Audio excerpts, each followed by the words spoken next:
Okay, it is time to finally start the Ultimate Timeline series for FNAF. If you guys don't know already, I'm a new FNAF fan. I haven't even played the game yet, but I've just seen some of the trailers, well, pretty much all the trailers at this point, some fan songs, and yeah, we've done the movie trailer as well yesterday, reaction. So yeah, I kind of want to dive into horror content and FNAF because I didn't really grow up with this in my early teens. So yeah, I'm doing this now in my early 20s right now, and I thought this would just be a great series, you know, to do so I can learn about the series, because I am, the thing that I'm more excited about right now is the movie, because I've seen both teaser trailer and then obviously the big trailer. I've seen a few screenshots and things. It looks amazing. Like, I haven't been this excited for a movie in quite some time, especially a horror. I think the last horror movie I was excited for was like Smile or some shit, you know. And yeah, I love my horror content, so I thought today we'll check out FNAF and we finally dive into this. Bear in mind, I don't own any of this content. I don't own any of this, sorry. This is by Game Theory or MatPad, I believe. So yeah, we're going to dive into this, and yeah, if you guys want to see more parts, then stick around on the channel. We will be doing every part, and then we'll get into the Theory videos, and who knows, might even play the game. We'll have to wait and see. Let's go. I'm actually excited for this. Today we end the torment. 19 books, 11 games, 8 whole years, all leading to this. There's 11 games? I thought that was like 5. Wait, hold up. Oh no, you had the security breach, which is the newest one, right? So 6. I didn't know there's 11. What the fuck? To be fair, there's probably mobile versions as well, like mobile spin-offs. Moments. The ultimate FNAF timeline is finally complete. The pieces are in place for us. Now all we have to do is put this story of tragedy, jealousy, and loss back together.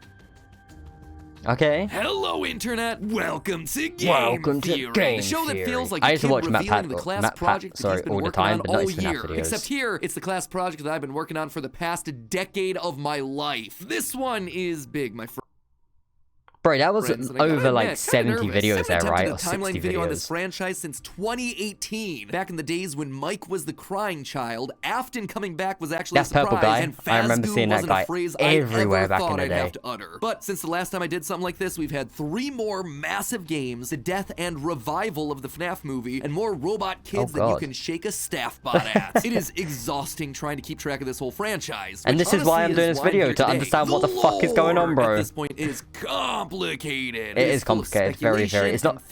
It might be complicated, but it's not Kingdom Hearts complicated. I've only played 2 Kingdom Hearts games, and I still don't know what the fuck is going on, so expect a video on that in the future. So to hopefully make it a little easier for everyone, and to give us all a baseline to talk about this franchise moving forward into the future, it's time to reveal my current working FNAF timeline. But just before I do, I just want to explain a couple of things. First, this timeline is massive. Seriously, it is huge. This How many years apart, I reckon? Any video project we have I used to watch like the Pokemon videos and things like that. But when you look at the totality of this franchise, the story of FNAF really boils down to the story of one man, William Afton. His successes, his failures, his rise name? William co-owner Afton? of one of the most successful restaurant franchises in the world. Co-owner? Wait, what? And his eventual fall to the monsters he helped to create, only to then be reborn in a new digital form later. That's why I've decided to split this timeline into 3 main chunks. The foundation of Freddy's, how the business started and how it came into being. The Afton era, William's decades-long murder spree, and post-Purple Guy. Basically modern FNAF. Everything that happens after the Pizzeria Simulator fire. I didn't know because there are lots of new fucking game is this huge. in this thing that seemingly come out 3 of different nowhere, eras. as well as just points I want to talk about further. I decided to dedicate 1 episode to each chunk. I originally wanted it to be 1 seamless, continuous video, but it just felt incomplete without some sort of explanation at the end of each one. Once this whole thing's done, I promise I'm gonna merge all the narrative bits into 1 massive video, so you can just skip my explanations. That'd be the full But for now, this just felt like the best, most satisfying, most complete way to do this. That being said, this is still about the story, the broad strokes of the franchise. So in order to make sure that you guys know that I'm not just pulling answers out of thin air, not only am I discussing some of the more controversial bits at the end of each chunk, we're also putting in a handy little graphic in the bottom left-hand corner of the screen, which will show thumbnails, video titles, books, and the amount of editing that goes into his videos is crazy, man. His team is so talented. Statement in more detail, you know exactly where we've taken it from. That way you can look into those details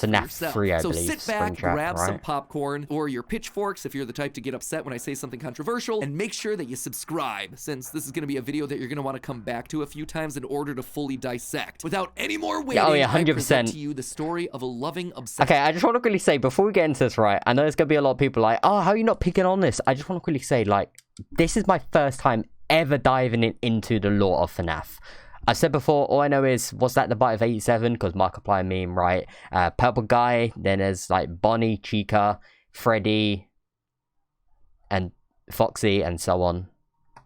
So, I am new to this.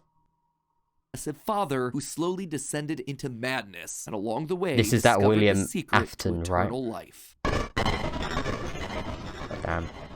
Our story begins not in the 1980s, or even in the 1970s, but all the way back in the 1930s. 1930s? It was the throes of the Great Depression, and people were in desperate need of cheap entertainment, especially in Utah, one of the states hit hardest, fourth highest unemployment in the nation, and full of transients. People looking for work in Salt Lake, finding none, and ultimately moving on to find their fortunes out in California. People were tired and they were hungry, but as they traveled, there was one thing that could lift their spirits. A simple roadside attraction called Fredbears Singin' Show. The ads were plastered all over town, featuring an animated bear drawn in the popular pie-eyed cartoon style for characters at the time. He resembled cartoons like Mickey Mouse, Felix the Cat. Oh yeah, I was thinking that. Said that this, Fredbears, was a place where you could bring the family. And the price, honestly, couldn't be beat. For 50 cents, you could get food and entertainment as you watched the local trained real-life dancing bear perform on stage. That's crazy. And then he was in, later on, circuses like this bear was turned to like Freddy Fazbear or whatever, but like obviously food, it's not this was a smaller show. That bear, but it's reference from that bear. Brothers, where tickets would sell for just a mere 50 cents. Watching that bear do tricks on stage brought a glimmer of joy at a time when so much was wrong with the world. The simple show would go on for years, bringing happiness to hundreds of travelers passing through looking for a quick meal. But it left a permanent impression on one little boy, capturing his imagination in a way that nothing else had. One little boy named Billy. That was his nickname, at least. His parents liked to call him William Afton. The bear could dance. Fuck! For decades, William dreamed of recreating that moment of bringing a musical bear to life, but how? William was smart, without a doubt, and he had a keen mind for business, but he wasn't the most creative. How do you make a singing, dancing bear come to life? The best he could do was using rudimentary costumes. William was inspired by the work of Walt Disney, who throughout the 50s and 60s was pioneering the use of mascot suits throughout his theme park. The big innovation? Suits with 5 fingers. This would you be like FNAF based on a true story or some shit? Watch it come out later down the line. Where the arms would just hang limply by their sides. Finally, with a simple mascot suit, he would be able to realize his childhood dream. He would be able to bring Fredbear to life. That's to appeal so to the kids, messed and for up. copyright reasons, he changed This is Fredbear how it from a all realistic begins. brown animal to a cartoonish yellow bear with a purple hat and bow tie. But feeling like one character wasn't enough, he added another friend, a yellow rabbit with a purple vest and matching tie named Bonnie the Bunny. While Fredbear was certainly his first love, Bonnie was extra special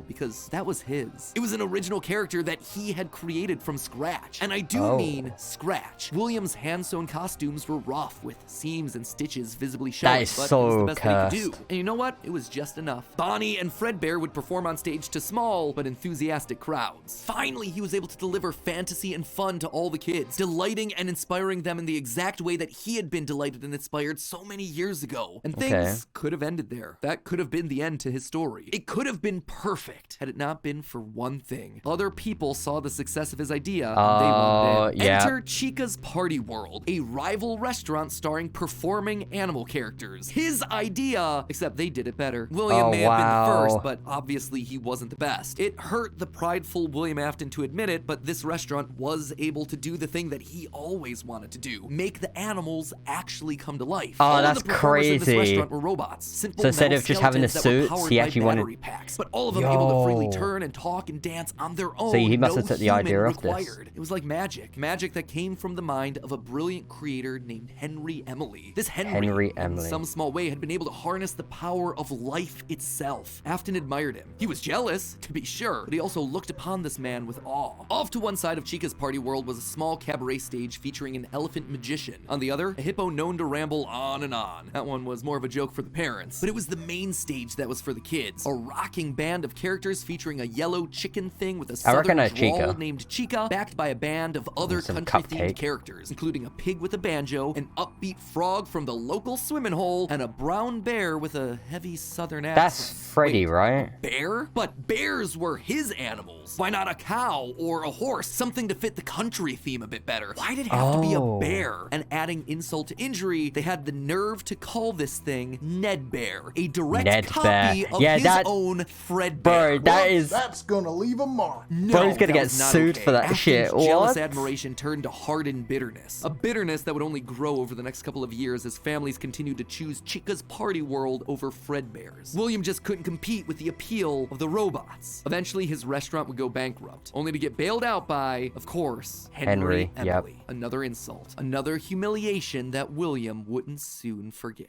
Well, that's crazy. Despite being bitter, Afton couldn't deny that what came next was a period of massive success and expansion. With the two franchises now merged into one, it was the best of both worlds. Afton's ideas with Henry's robotic expertise. The two men decided to launch of course I wouldn't know that, but like, Fredbear's Family Diner, crazy. a pizza chain that would eventually come to feature a mix of humans in performing suits. That's actually crazy. So that Emily guy, wherever, like, he bought out. What? He like merged them both together, where like obviously they collaborate, sort of thing. That's crazy. As well as on-stage animatronics. This is the diner, then I'll take it from the first headliner, considering the yellow bear was easily identifiable as a brand, and because he was the original performing animal mascot. Afton appreciated that. This new restaurant would also see a mix of characters as the two franchises merged into one, with Pig Patch and Happy Frog performing right alongside Fredbear and Bonnie. And as part of this one big Fredbear family, they even got themselves official merch that were released, ranging from masks to magnets. Was that the Bite 87? That's the one where they pick up like a kid and put him in. That said, not all the characters were winners. What the fuck was that? Characters was just obviously the Bite. Was that the Bite 87? I've seen the dumpsters, TikTok memes of that. retro budget tech stores of lost nostalgia. They pick him up. They pick the kid up and put him inside the suit, and then the suit went out of commission. Others though would fare much better, like a new pirate fox, as well as a blue guitar playing variant of the yellow Bonnie Bunny. He's probably my favorite design. Get so big it would spawn its own cartoon show, Fredbear and Friends. Yo, Business was booming. what? In the end, Fredbear and Bonnie's popularity would be so strong that they would be able to support the Fredbear's Family Diner franchise all on their own, while also spinning off a new sister location dedicated to their friends. Sister location, that's a game, that's a game. That's a game, because I watched the trailer to this, right? Sister location, this is the little clown girl, right? Because she was like the only one that really scared me from the trailers. I was like, hell nah, bro. If you're a clown and you're a psycho little bitch, fuck you. Hell no. You would never see me playing that game. 1K subscribers and I will, but you would never see me playing that game unless. The pirate, and of course the headliner, a brown Freddy Fazbear. Business was good, and Afton was happy, mostly. It did bother him that the one original character that he created, the one that he himself played, Golden Bonnie, got passed over for inclusion in that cartoon show. The only that's like his pride and joy, man, that one, right?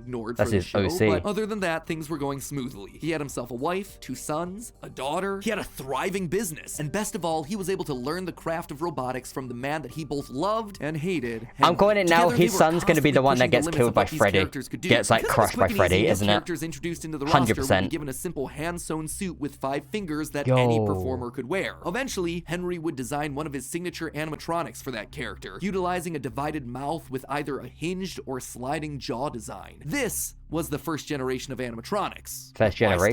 Afton had big ideas. What if the animatronics weren't just locked to the stage, but could freely roam the restaurant and interact with kids? That ain't a good idea. Mascot suits could become animatronics. What if you could use more than just rigid metallic skeletons? Why not experiment with tubes and wires that would give the animatronics fluidity and flexibility while still providing structure? The possibilities for this technology were endless. Afton fell in love with robotics. He had started with a dream of bringing one simple singing bear to life, but with robots, he had stumbled across the tools that gave him the ability to control life itself. And thanks to Henry, he was practically speedrunning his way to an engineering degree. And while William wouldn't admit it out loud, one other thing that kept pushing him forward was the desire to beat his former rival, to prove himself smarter and more capable, to surpass the man who everyone else considered to be a visionary genius. But pride cometh before the fall, and tragedy uses wealth for that. That's crazy. Okay, so that brings us to the end of part 1 of the story. That said, at the end of each of these chunks, I want to break down some of the logical leaps that I made, since the more narrative format doesn't give me much of a chance to justify a lot of the big decisions. And admittedly, there are some large leaps in here. Let's just start off with Fredbear's Singing Show, shall we? We know, based on the retro poster that was hidden in Security Breach, that at least at one point, Security Breach, that's the newest game, right? I know that one. I saw XQC actually stream a bit of that Security Breach, but he never actually finished the game, so I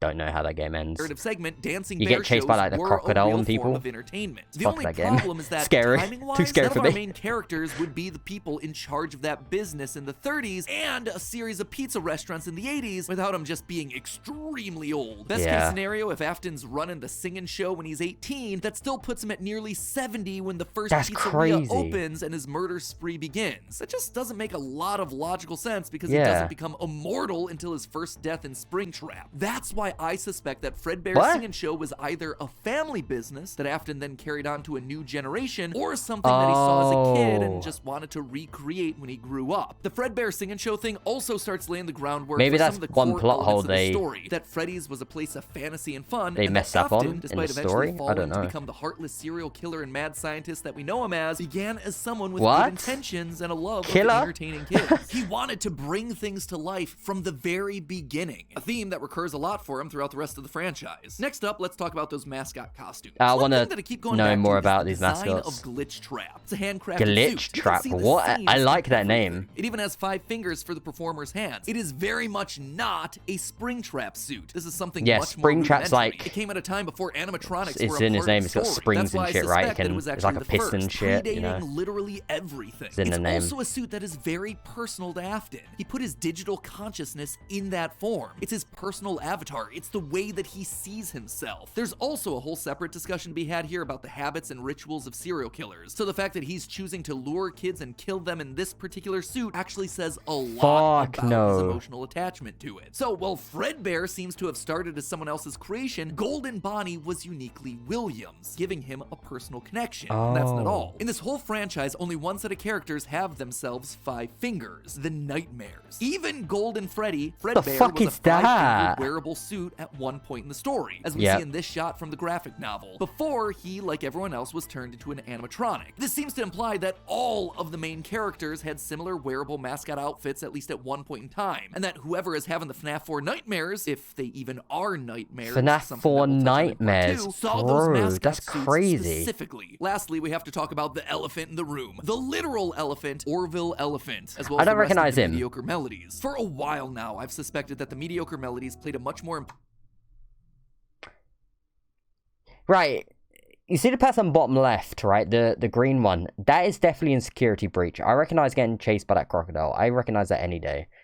No, but they said he's a frog. Ah, might be. Never mind. Important role in the story. I don't know, man. Being a bunch more animatronics to fill out the roster, especially Nedbear, which is just so suspiciously close to Fredbear. And yet, there are 2 key details that we're gonna have to justify with any Mediocre Melodies mention. One, they're very rudimentary with external battery packs, implying that they come very early in the timeline. And 2, we know that at minimum, Mr. Hippo does eventually become an official member of the extended Freddyverse. But if these things are supposed to be cheap, generic rip-offs, why would you be trying to rip off yourself? You wouldn't. You would be stealing someone else's ideas. So if Afton created Fredbear, there would have to be some rival franchise. The only other person who would likely be ripping him off, Henry. We've talked extensively about how the Mediocre Melodies are clearly Henry's design aesthetic, so it just has to be him. I don't think Henry's doing this maliciously. He doesn't strike me as the type. He was likely building the robots at the orders of someone else that was running a rival restaurant franchise. Most likely, but that's enough motivation to start Afton down a path of jealous rivalry, but also begrudging admiration. As the Freddy Files Ultimate Edition says, it's important to revisit the beginning of Henry and William's relationship, so here you go. I think this is where it begins. Also, this is future Matt Pat here coming back to add this one in. Seems like the recently released character encyclopedia has backed up all of this speculation. I've had this timeline written for about a month now, but I've also been holding off a bit to see what I really like the ghost character with the mask, like the one with it looks like a no face from Studio Ghibli, sorry. Is it Ghibli? I can't remember. Is this character Spirited Away might throw into it? One of my favorite movies. I love that point, movie. I gotta say, it seems like we might actually have nailed it. They actively call out the suspicious similarities to the main Fredbear crew. Quote from one of the pages: Nedbear looks like an imitation, altered just enough to avoid copyright issues. I don't know about you, but that seems to imply that we were right on the money. Knowing all of this, at one point the franchises had to have merged. That's really the only way that you get Mr. Hippo from the rival franchise as part of the Fazbear crew. This also mirrors a lot of what what happened in the Chuck E. real-life Cheese. history of Chuck E. Cheese, with two rival restaurants, each with their own casts of characters merging to become one unified I didn't know brand. that. Again, we've gone into that in detail with other videos, just wanted to remind you all of that here. But why would I call out the rival restaurant as being named Chica's Party World? Few things, actually. First, we know for a fact that a location named Chica's Party World exists. It is mentioned in the source code teasing sister location, so it is out there somewhere and doesn't fit cleanly anywhere. Second, in the story The Puppet Carver, Chica is very explicitly looped in with the book versions of Pig Patch and Ned Bear, implying that she started as a mediocre melody. Thirdly, her design just fits better with a theme of down-home country animals with southern accents playing the banjo and eating with bibs. And with her being the headliner of the show with her name on the restaurant, it would make sense then that when the restaurants merged, she was the one that was added to the main cast of characters while all the other mediocres faded away. It's also why when Freddys doesn't look like a main protagonist spree, she's the one to branch back off into her old franchise and is therefore missing in sister location, a detail that's bothered me for years at this point. It might also explain why William decided to stuff his first dead kid into Chica. That one was Henry's creation, not his. What the fuck? Yeah. Is it connected? What? Yo, I'm sorry, that just caught me off guard a little bit. That editing as well did not help. A lot of dots that are very spread out across the franchise that I've been holding on in the back of my mind for years? Absolutely. But I think it makes sense. It also serves as a clean answer to a lot of the random threads that Scott's been leaving dangling for years. So with all of that in mind, my friends, we can close the book on the foundation of Freddys. And don't worry, next week I'll be back to give you arguably one of the most confusing parts of this entire timeline situation. That's Part a W. 2, the Afton era. I promise it will actually be next week this time. No more waiting around. I am just as eager to get this one out the door as you are to watch it. I promise. You know what else I promise? I promise that we'll actually get to talking about the games. I would have liked to have talked about it in this episode, I want to see your videos on the games because I don't know if I'll end it myself because I don't like playing horror games. Although, let's be honest, this franchise has never been just about the games anyway. Even back in the early days. Oh, I saw that character as well. Although, let's be You see, I don't know if you can see my mouse cursor, but the moon and sun guy, I did actually see that from the newest game that came out. I believe it's the newest game now, the Security Breach, where like you're in the ball pit and like you see him dive in there. Oh bro, hell nah, I don't fuck with that. that motherfucker, man, he scared me. I ain't even played the game, but I seen the game. That shit is a no for me. That is 100% a no-no. This franchise has never been just about the games anyway. Even back in the early days of FNAF, that's what I mean. Like, images and source code I feel like I don't even have to play the games to enjoy FNAF, and that just did it perfect now they're there. just modern extensions of that. All of it is crucial to understanding this franchise and its lore. Unless, of course, Steel Wolf finally gets around to making that Fredbears Family Diner game they want to make so badly. I've always would love to do is get kind of back to.